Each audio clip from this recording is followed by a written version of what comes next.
Hello jawans, welcome to Maran vlogs. So பார்த்திங்க அப்படின்னா running மட்டும் போயிட்டு இருந்தேன். சில பேர் வீட் கமெண்ட்டில் வந்து பார்த்திங்கன்னா ஸ்டிச்சஸ் போடுங்க, ஆமாம் போடுங்க, ஆம்லெட் போடுங்க அப்படின்னு சொன்னாங்க. ஸோ அதனால் அவங்களுக்காக வந்து நான் வந்து ஆமாம் பண்ணுறத காட்டுறேன். ஸோ ஒன்றும் இல்லை, ஜஸ்ட் வந்து உங்கள் டோவை வந்து பெண்ட் பண்ணி பண்ணுங்கள். கஃபுக்கு கொஞ்சம் நல்லாயிருக்கும்.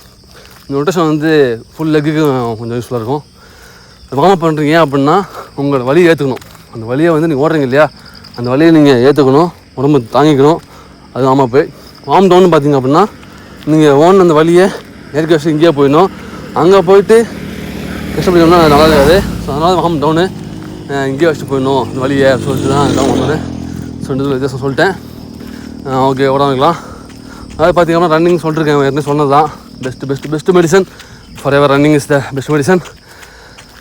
நான் உணர்ந்தது சரிங்களா. காலையில் வந்து அந்த வேர்வையை சிந்தி உங்கள் உடம்புல உள்ள அழுகுலாம் எடுத்து போட்டிங்க அப்படின்னா உங்கள் உடம்பு உள்ளே இருக்கிற பார்ட்ஸ், வெளியில் இருக்கிற பார்ட்ஸ் எல்லாமே அருமையாக இருக்கும். உங்கள் ஃபேஸ் ப்ரைட்டாக இருக்கும். நான் வந்து இதை அனுபவிச்சிருக்கேன். நான் ரன்னிங் ரொம்ப நாளாக கழிச்சு போயிட்டு வந்தோடனே கேட்டாங்க, நான் ஃபேஸ் ப்ரைட்டாக சொல்லிட்டு கேட்டாங்க. ரன்னிங் பண்ணி கேட்டாங்க. ஆமான்னு அதான் ப்ரைட்டாக சொன்னாங்க. அது யாருன்றதை அப்புறம் சொல்கிறேன், ஓகேவா. இப்போ வந்து என்ன சொல்ல போகிறான்னு பார்த்தீங்கன்னா, அதாவது என்ன சொல்ல வந்தேன்னா யோசிச்சு வச்சுருந்தேன், மறந்துட்டேன். ஸோ ஓகே, அதாவது பார்த்திங்கன்னா ஜிம்முக்கு போயிட்டு இப்போ வந்து ரன்னிங் போயிட்டு திரும்ப வீட்டுக்கு போக வேண்டியதாக இருக்குது. ஏன்னா வந்து அப்படி சுச்சுவேஷனாக இருக்குன்னா வந்து சில பேர்லாம் வந்து ஜிம் இருக்காது, கிரவுண்டு இருக்காது, எதுவுமே இருக்காது. அவங்களாம் என்ன பண்ணுறீங்க அப்படின்னா போயிடுங்க. எங்கே போயிடுன்னா கிரவுண்டுக்கு போயிடுங்க, சரி ஃபிசிக்கல் அகாடமி போயிடுங்க. அதான் பெஸ்ட்டு. நீங்கள் ஃபிசிக்கலில் அதாவது PC 2025 மார்க் இல்லையா, கட் ஆஃப் பேசுகிறீங்க. கட் ஆஃப் வீடியோ வந்து பார்த்திங்கன்னா கண்டிப்பாக 60+ தான். பசங்களாம் கேட்டு தான் போடுறேன். கண்டிப்பாக வந்து சில பேர்லாம் சொல்கிறாங்க 56, 57, 58, 59 வாய்ப்பே கிடையாது. 90% 59 அபோவ் தான் வரும் கன்ஃபார்ம். ஓவரால் பார்த்திங்க அப்படின்னா 85, 86 தான் வரும் கண்டிப்பாக. இது கம்மியாக வாய்ப்பே இல்லை. நான் சொல்கிறது ஓவரால் சொல்கிறேன். ஃபிசிக்கலில் போகலாங்க, ஃபிசிக்கலில் போய்ட்டு பிரச்சனை இல்லை. ஃபிசிக்கலில் போய் ஃபிசிக்கல் பண்ணிட்டு ஃபுல்லாக போட்டு ஓவரால் வெளியே வரலாம். எவ்வளோ பேர் வந்திருக்காங்க வெளியே. ஸோ அப்படிங்கும்போது நீங்கள் வந்து ஓவரால் வெளியே போகக்கூடாது, ஓவரால் அடித்து உள்ளே போகிற மாதிரி இருக்கணும். அதுதான் இந்த வீடியோ போடுறேன். மற்றபடி சும்மா வியூஸுக்காக நான் போய் சொல்லிட்டு ஏமாற்றிட்டு அவங்க கஷ்டப்பட்டுலாம் போடலை வீடியோ, சரிங்களா. எப்போ சொல்லுவாங்க நீ சொல்கிறது பொய் அப்படின்னு சொல்லுவாங்க. ஆனால் வந்து நான் வந்து அதை காலம் ஆக மாட்டேன். ஏன்னா வந்து எனக்கு தெரிகிறத நமக்கு தெரிஞ்சது, நம்மளும் எக்ஸாம் எழுதிருக்கோம், நம்மகிட்ட பார்த்துருக்கோம். அப்படின்னும் போது நமக்கு தெரியும்.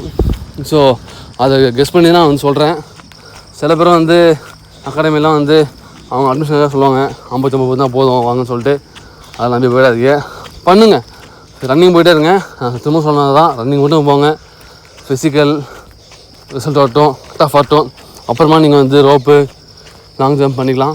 ஏன்னா வந்து நீங்கள் ரன்னிங் அப்போ போய் ரன்னிங்கும் போயிட்டு ரோப்பு ஏறிட்டு லாங் ஜம்ப் வாய்ப்பே கிடையாது. ரொம்ப கஷ்டம், சாத்தியமே இல்லை. படிக்கிறத விட ஃபிசிக்கல் பண்ணுறது ரொம்ப கஷ்டம். 3 ஈவெண்ட் சொல்லிட்டாங்க, சொன்னால் ரொம்ப கஷ்டமே, ஓகேவா. ஸோ அதனால் வந்து பண்ணுற மாதிரி இருந்தால் பார்த்து பண்ணுங்க, நிதானமாக இருங்க. 2025 அவ்வளோ வேல்யூ இருக்குது. ஒரு ரிசல்ட் டிசம்பரில் வந்துடும் கண்டிப்பாக. இன்னும் அடுத்து எஸ்ஐ வருது. ஸோ அதுவும் நல்லா பண்ணுங்கள். ஸ்கூல் புக் தான் நான் வந்து ப்ரிஃபர் பண்ணுவேன். மற்றபடி எந்த அகாடமி புக்கும் வந்து ப்ரிஃபர் பண்ண வாய்ப்பே கிடையாது. ஏன்னா வந்து கொஸ்டின் எழுதுறவங்க ஸ்கூல் புக் பார்த்து தான் எடுப்பாங்க. மற்றபடி ஏதாவது அகாடமி மெட்டீரியலோ இந்த PDF பிரிண்டோ அதுக்கு வாய்ப்பே இல்லை. அதுமாதிரி கரண்ட் அஃபேர்ஸ் தான். சரி, கரண்ட் அஃபேர்ஸ் வந்து பார்த்திங்கன்னா நியூஸ் பேப்பர் பார்த்து தான் எடுப்பாங்க. அது வந்து மாற்றம் கருத்து இல்லை. ஸோ தமிழ்லாம் வந்து நல்லா படிக்க வேஸ்ட் பண்ண டைம் வேஸ்ட் பண்ணாதீங்க. தமிழ்லாம் வந்து ஜஸ்ட் வந்து நீங்கள் வீடியோ பாருங்கள், டெஸ்ட்டு போடுங்க, அவ்வளோதான். ஜஸ்ட் கான்செப்ட் தான் பிரித்து சேர்த்துருக்க. எட்டு கலவி ஒரு அகரவரிசை இந்த மாதிரி இருக்குது. மற்றபடி யாரும் சொல்கிறதுக்கு விரும்பலை. ரன்னிங் போய் சொல்லிட்டேன், ஹாஸ்பிட்டலில் சொல்லிட்டேன், போய் பாருங்கள். ரன்னிங் தான் வந்து சூப்பர் மெடிசன். எனக்கு நான் ப்ரிஃபர் பண்ணுறேன். எனக்கு வந்து ஒரு சிறந்த மெடிசன் ரன்னிங் தான். நம்ம உடம்பு சரினாலும் சரி, தலைவலினாலும் சரி, சளிப்பு தான் சரி, கோல்டு அதெல்லாம் சளியாக கோல்டு தானே, ஓகே.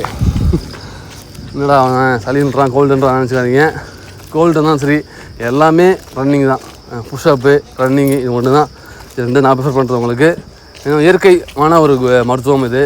பாருங்கள், பக்கத்தில் சைடில் வந்து இலை வாக்கிங் போகிறாங்க.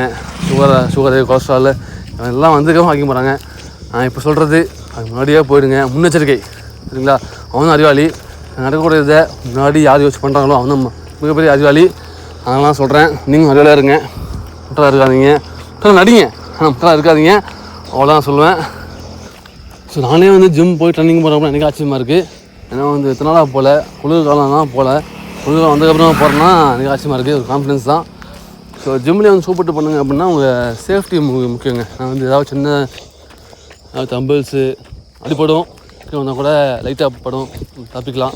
ஸோ அதனால் சூப்பர்ட்டு பண்ணிங்க அப்படின்னா உங்களுக்கு கான்ஃபிடன்ஸ் இருக்கும், உங்களுக்கு சேஃப்டி இருக்கும். அதான் சொல்கிறேன். மற்றபடி நீங்கள் உங்கள் விருப்பம், சரிங்களா? ரன்னிங் போகும் சூப்பர்ட்டு போங்க. தார் ரோட்டெலாம் வந்து ரன்னிங் சூப்பராக போனீங்க அப்படின்னா உங்கள் கால் பயங்கரமாக அப்படியே இழுக்கும், பிடிச்சி பயங்கரமாக அடிக்கும், ஓட முடியாது, ஓட முடியாது. சூப்பர் பண்ணிங்க அப்படின்னா உங்கள் காலுக்கும் சேஃப்டி, உங்கள் உடம்புக்கும் சேஃப்டி, எல்லாமே சேஃப்டியாக இருக்கும். ஸோ அதனால் வந்து ஒருத்தவங்க பேஸ்மெண்ட்டே கால் தான், பேஸ்மெண்ட் பில்டிங் ஸ்ட்ராங்காக இருக்கும். அதுமாதிரி ஒரு மனிதனுக்கு கால் ரொம்ப ஸ்ட்ராங்காக இருக்கணும். அப்போ தான் வேலை செய்ய முடியும், உழைக்க முடியும், ஓட முடியும், எல்லாமே பண்ண முடியும். அதனால் ஓடுறப்ப அவன் பார்க்குறான் சொல்கிறான் நினச்சி ஓடாதீங்க. நானும் ஸ்டார்டிங்கில் நினச்சேன், இப்போல்லாம் அப்படி நினைக்கிறதில்ல. அவன் பார்த்து தான் என்ன பார்த்துட்டு போடான்னு சொல்லிட்டு போயிட்டே இருக்குதாங்க லைஃபு. ஸோ இப்போல்லாம் அப்படி தாங்க, அவ்வளோதான். சரி, வேறு ஏதாவது பேசணும் அப்படின்னா கமெண்ட் பண்ணுங்கள். பிடிச்சிருந்தால் லைக் பண்ணுங்கள், சப்ஸ்கிரைப் பண்ணுங்கள், பெல் கிளிக் பண்ணுங்கள், ஷேர் பண்ணுறேங்க. முக்கியமாக ஏன்னா பிசி மாணவர்களுக்கு, பிசி ஸ்டூடெண்ட்ஸுக்கு இது ரொம்ப யூஸ்ஃபுல்லாக இருக்கும். ஓகேவா? ஏன்னா வந்து கட் ஆஃப் என்ன வரும் அப்படின்னு சொல்லிட்டு பயந்துட்டு இருக்கிற மத்தியில் இது ஒரு நல்ல ஒரு கிளாரிஃபிகேஷன். அதாவது கட் ஆஃப் அதிகமாக சொல்லி கம்மியாக வரலாம் தப்பு இல்லை, ஆனால் கம்மியாக சொல்லி அதிகமாக இருந்ததுன்னா யார் கஷ்டப்படுவா? நீங்களே சொல்லுங்கள், முடியாதுல்ல. இப்போ நான் என்ன சொல்கிறேன்னா, கட் ஆஃப் கம்மியாக வந்தாலுமே அது அதிகமாக இருந்தால் கூட ரன்னிங் மட்டும் போங்க, பிரச்சனை இல்லை. நீங்கள் கம்மியாக இருக்கா 58 57 ரன்னிங் போங்க, தப்பு இல்லை. அது நாளைக்கு யூஸ் ஆகும், உங்கள் உடம்பு யூஸ் ஆகும், இதுக்கு மட்டும் யூஸ் ஆக போகிறது இல்லையா? ஸோ அதுதான் சொல்கிறேன். ஓகே, காமனாக ஒரு சொல்கிறேன். அப்படின் போது நீங்கள் பயன்படுத்திக்கிங்க. ரன்னிங் மட்டும் போங்க, கட் ஆஃப் கம்மியாக ரன்னிங் போங்க, அதிகமாக அக்கடையும் போங்க, ஃபிசிக்கல் இது ரன்னிங், சரி லாங் ஜம்ப்பு, ரோப்பு ஏறுங்க, முடிஞ்சுது, அவ்வளோதான். எதுவுமே வேஸ்ட் ஆக போகிறதில்ல, சரிங்களா? இது என்ன ஹோட்டலா அதை செஞ்சு சாப்பிட நைட்டு கொட்டுறதுக்கு? இல்லை, இது வேறு அது வேறு. ஸோ அப்படின்னும் போது ஃபிசிக்கல் பண்ணுங்கள். 56 இருக்குங்களா, ஃபிசிக்கல் பண்ணுங்கள். சரி, ரன்னிங் போங்க. 57 ரன்னிங் போங்க. 58 ரன்னிங் போங்க. 59 ரன்னிங் ரோப் ஏறி பாருங்கள். 60 ப்ளஸ் NC மாதிரி இருக்கா, அக்கறையம் போயிட்டு போனால் போங்க. இல்லை பக்கத்தில் லாங் ஜம்ப்பு, ஃபிசிக்கல் இப்போ முடிச்சு விட்ருங்க. முடிச்சு விட்டு டிசம்பர் ஃபுல்லாக ப்ராக்டிஸ் பண்ணுங்கள். டைமிங் வச்சு ரோப் ஏறி பாருங்கள். லாங் ஜம்ப் வந்து டபுள் ஸ்டாப் ட்ரை பண்ணுங்கள், அவ்வளோதான். மற்றபடி இன்னமும் வந்து கட் ஆஃப் ஆட்டம் வெயிட் பண்ணலாம் சொல்லிட்டு வெயிட் பண்ணிங்கன்னா உங்கள் லைஃப்பை வெயிட் பண்ணுற மாதிரி ஆகிடும். ஓகேவா? ஸோ சொல்லுன்னு சொல்லிட்டேன், உங்களோட இஷ்டம். இதுக்கப்புறம் இதை பற்றி பேச போகிறதில்ல. இனிமேல் ஜிம்மில் போனோமா, விளாக் போட்டோமா, அடுத்து என்ன விளாக் போனாலும் நம்ம ஊரை பற்றி விளாக் போனாலும் இருக்கேன். So thank you, Jeyagan. இன்னும் 30 செகண்ட் இருக்குது, பரவாயில்ல. அதாவது ரன்னிங் முடிச்சு வாங்கிட்டு ஜம்ப்பு தாங்க, ஜம்ப்பு தான் உங்களுக்கு பெரிய ஸ்டாமினாவே. நீங்கள் ரன்னிங் முடிச்சு ஜம்ப் பண்ண பண்ணுங்கள், உங்களுக்கு பெரிய அது ஒரு பாக்கியம். அது ஏன்னா வந்து எக்ஸசைஸில் கற்றுக்கிறது ஒரு விஷயம் அது. So thank you, Jeyagan.